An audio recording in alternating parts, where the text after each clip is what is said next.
Banyak ibu yang sedang menyusui menggunakan obat-obatan dapat memberikan efek yang tidak dikehendaki pada bayi yang disusui. Pada umumnya, hampir semua obat yang diminum dapat terdeteksi dalam ASI, namun dengan konsentrasi yang umumnya rendah. Konsentrasi obat dalam darah ibu merupakan faktor utama yang berperan dalam proses transfer obat ke ASI. Pada umumnya, kadar puncak obat di ASI adalah sekitar 1-3 jam sesudah ibu meminum obat. Hal ini mungkin dapat membantu mempertimbangkan untuk tidak memberikan ASI pada kadar puncak. Bila ibu menyusui tetap harus minum obat yang potensial berbahaya terhadap bayinya, maka untuk sementara ASI tidak diberikan. ASI dapat diberikan kembali setelah dapat dikatakan tubuh bersih dari obat, dan ini dapat diperhitungkan setelah 5 kali waktu paruh obat. Penggunaan obat yang tidak diperlukan harus dihindari.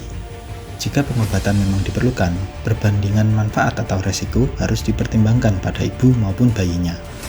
Pada neonatus, yaitu khusus bayi yang lahir prematur, mempunyai risiko lebih besar terhadap paparan obat melalui ASI. Kategori penggunaan obat bagi ibu menyusui dapat dibagi menjadi 5. Yang pertama, yaitu L1, paling aman. Contohnya paracetamol, ibuprofen, loratadin. L2, aman. Contohnya cetirizine, dimenhydrinat, guaifenesin. L3, cukup aman.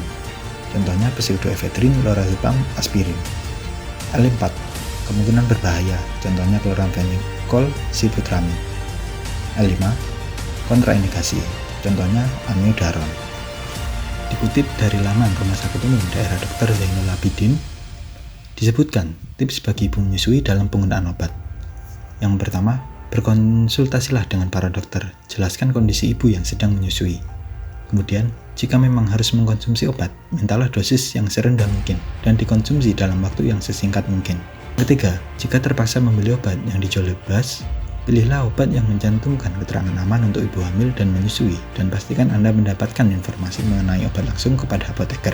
Kemudian, aturlah waktu meminum obat, misalnya setelah menyusui atau pada saat si kecil tidur untuk waktu yang agak lama.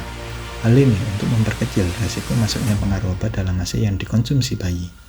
Kemudian yang terakhir, perhatikan gejala-gejala yang tampak, apakah si kecil jadi rewel, timbul ruam atau bercak merah atau biru, sakit, kejang perut atau kolik, atau ada perubahan pada pola tidur dan makanannya. Bila muncul salah satu gejala ini, segera beritahu dokter, termasuk jenis obat yang Anda konsumsi.